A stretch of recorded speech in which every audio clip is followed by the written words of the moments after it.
A UFG teve uma importância extremamente ampla. Teve um papel fundamental, desde o início da pandemia. Todos os nossos projetos, eles contribuíram direta e indiretamente. Cumpriu com o papel social dela. Que estava protegendo vida. A universidade não parou em nenhum momento. Ainda poderíamos avançar muito mais. A universidade tem que estar pronta para os desafios do presente e pronta para os desafios do futuro. Março de 2020. A Organização Mundial da Saúde decreta estado de pandemia em relação ao novo coronavírus. A ciência e as universidades brasileiras passavam por uma crise econômica sem precedentes, com sucessivos cortes no orçamento, mas não mediram esforços para contribuir com a sociedade nesta emergência de saúde pública mundial. E colocaram todo o conhecimento a serviço da população. E como não poderia ser diferente, a Universidade Federal de Goiás deu o exemplo e trabalhou intensamente, contribuindo em diferentes frentes no enfrentamento à Covid-19. Com profissionais, estrutura e parcerias que amenizaram efeitos devastadores da pandemia. Para proteger a comunidade acadêmica e impedir a circulação do vírus, boa parte das atividades presenciais foram suspensas. E ações de ensino, pesquisa e extensão foram intensificadas para o enfrentamento ao novo coronavírus. A nossa primeira decisão de suspender as atividades acadêmicas foi acompanhada de uma decisão não menos importante de manter as atividades administrativas em pleno funcionamento. Isso era um grande desafio, porque nós tínhamos que manter as atividades administrativas com o mínimo de circulação de pessoas, de forma remota. Isso exigiu que nós nos reinventássemos num prazo muito curto. E na primeira semana, nós já conseguimos resolver esse desafio e a universidade continuou expedindo diplomas, atendendo a comunidade. Resolvida essa primeira etapa da universidade continuar funcionando, nós imediatamente procuramos desenvolver atividades de como a universidade poderia contribuir no enfrentamento da pandemia. Então esse realmente foi uma busca, já dos primeiros dias.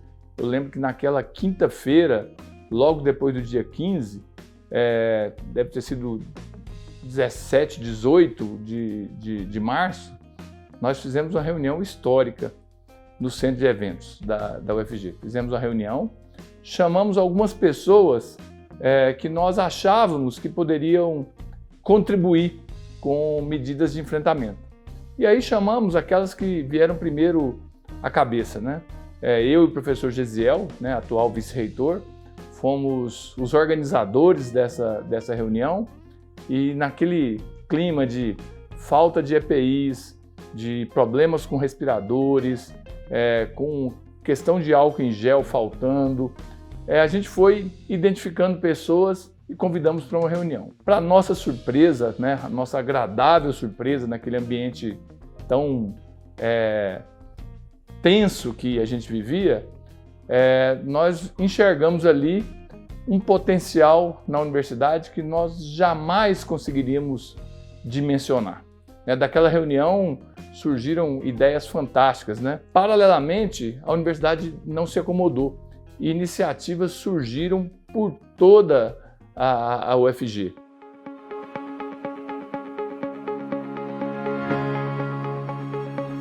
Dentre esses projetos, nós tivemos o projeto EPI UFG, que foi uma parceria da Faculdade de Enfermagem com a Faculdade de Artes Visuais. E a ideia era justamente produzir EPIs no momento, até porque, como a pandemia iniciou-se na China, nós tínhamos muitos problemas em relação à máscara, e outros EPIs também, e a gente precisava tanto para proteger os trabalhadores de saúde no primeiro momento, mas também a população.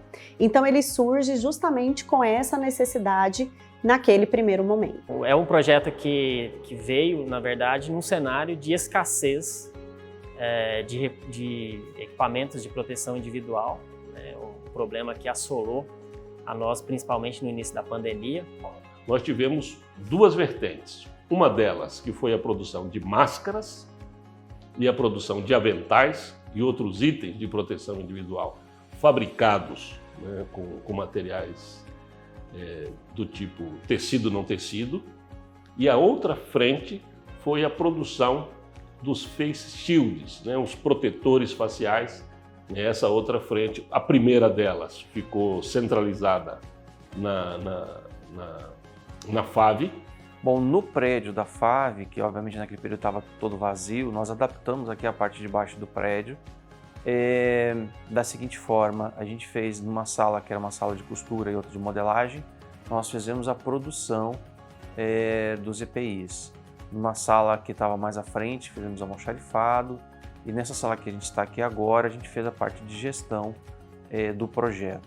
Daqui também saiu então desse almoxarifado que a gente tinha, se fez a distribuição desses materiais via reitoria, né? Então as demandas passavam pelo gabinete. Foi um projeto inteiramente trabalhado com voluntários, tanto docentes, discentes, servidores, população, comunidade geral. No início a gente pensava que era só com costureiros, depois a gente começou a ensinar as pessoas começaram a aprender e começaram também a produzir. Além de todos esses que foram envolvidos, nós tivemos uma participação muito importante da unidade prisional.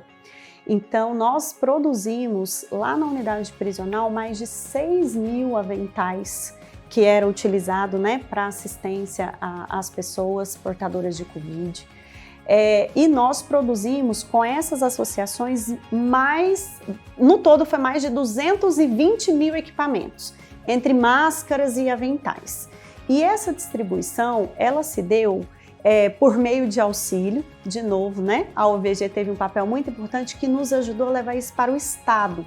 Então a gente distribuiu para hospitais, para as clínicas, para a população de uma forma geral, para projetos que iriam fazer testes, porque esse momento foi um momento complexo que a gente também contribuiu com a questão da testagem. Inclusive, os nossos equipamentos chegaram até em comunidade indígena, né? Porque eles precisavam muito. Era uma população que estava em risco, não tinha acesso à máscara, e a gente, com a parceria OVG e Secretaria de Estado, a gente conseguiu que isso chegasse também nessas comunidades para que eles pudessem se proteger, até para ter a oportunidade de ir tomar a vacina. Então, basicamente, as pessoas acionavam, né, quem tinha demanda, por exemplo, asilos nós mandamos, comunidades que faziam serviços voluntários, que faziam obras sociais. Então, eles nos acionavam, a gente verificava a necessidade e dispensava também para esses lugares, para todos que precisavam nesse momento. E a outra frente foi organizada ali na agência UFG de Inovação, né, no prédio da PRPI, particularmente nas instalações do IP Lab. Então a gente montou aqui uma linha de produção efetivamente, né? Tínhamos aqui cerca de 12 impressoras 3D que usávamos para fabricar uma parte desse face shield e também colocamos nosso maquinário, principalmente a nossa máquina de corte a laser, em função de fabricar a parte que é transparente do face shield.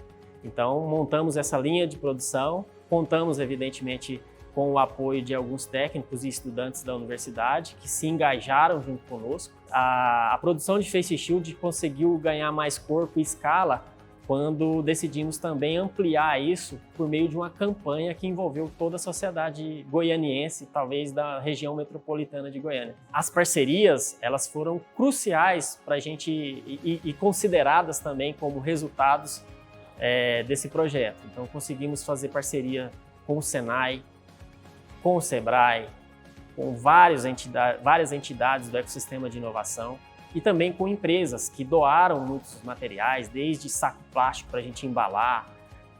Contamos com a parceria com empresas aéreas para fazer transporte de material que a gente precisava aqui, mas que o fornecedor estava em São Paulo. Parcerias com outras instituições de ensino, estou falando aí dos institutos federais, da PUC, com instituições do próprio sistema de saúde, né, como o CRER, né, estivemos aqui, então, essa soma de forças. Tudo isso contribuiu para a gente conseguir a marca de 28.000 face shields produzidos nessa unidade, mas também considerando as parcerias que fizemos. Então, todo esse material produzido foi doado, né, para diversas entidades. E aí a gente conseguiu atender não só unidades de saúde, mas também trabalhadores como aqueles que trabalham na concessionária de água e esgoto, que estavam também sujeitos à necessidade de ter essa proteção. A universidade literalmente saiu do muro, de uma maneira muito intensa, para chegar até esses locais. Então, quando a gente diz que a universidade entregou conhecimento, tecnologias embarcadas em produtos e serviços, a gente diz que a universidade fez seu papel social. E naquele momento fez um papel não só social, fez um papel humano, porque estava protegendo vida, né? Estava evitando que se perdesse vida, mesmo que as condições fossem as mais difíceis possíveis.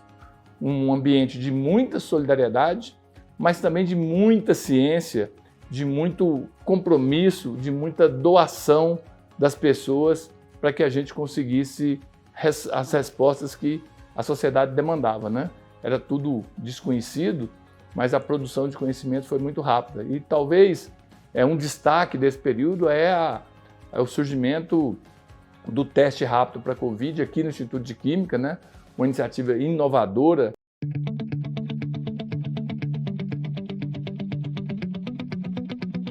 O RT-LAMP é um teste baseado em biologia molecular que ele detecta o material genético do vírus. No caso do SARS-CoV-2 é um vírus RNA, então esse é um teste que detecta a presença do RNA do vírus na amostra do paciente. Como que ele faz isso? Através de uma reação de amplificação, uma síntese enzimática desse material genético, onde ele faz milhões de cópias de um fragmento específico, muito similar ao PCR, né, que é considerado o teste padrão ouro para diagnóstico da Covid-19. Então ela faz similar ao PCR, só que ela faz isso, o RT-LAMP faz isso em uma temperatura constante e usa também reagentes diferentes, enzimas diferentes do que o PCR usa. Então, por não precisar de ciclos de aquecimento como o PCR precisa, o RT-LAMP ele precisa de uma instrumentação muito mais simples. E também por ocorrer em temperatura constante, a reação é muito mais rápida. Então, isso tudo reduz muito o valor do teste diagnóstico. Então, a gente consegue realizar o teste mais rápido do que o seu similar, né, que é o PCR. Então, o teste é mais rápido e mais barato. A gente já tinha uma experiência anterior com esse teste, com essa tecnologia, né, com o LAMP.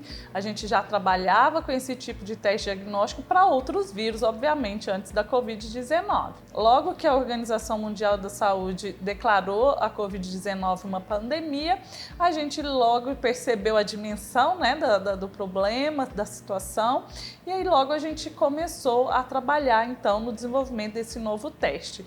No começo os desafios eram muito grandes, até acesso às amostras não eram fáceis, mas a gente foi e recursos também ainda muito no início, os recursos eram muito limitados, a gente tinha estoque de reagentes muito pequenos, mas a gente começou mesmo assim, a gente foi avançando e a gente conseguiu realmente em tempo recorde tirar o teste de uma bancada do laboratório e começar a testar a população, ajudar a testar a população com o novo teste, né? Então a gente fez ações de testagem, de verdade a gente foi para a linha de frente da pandemia, né? Começamos a testar as pessoas, eu e a minha equipe, juntamente com o pessoal do ICB, né, que eram parceiros nesse projeto, professora Elisângela Lacerda, a equipe dela, a gente se uniu forças e foi ajudar realmente a testar as pessoas. E aí começamos a fazer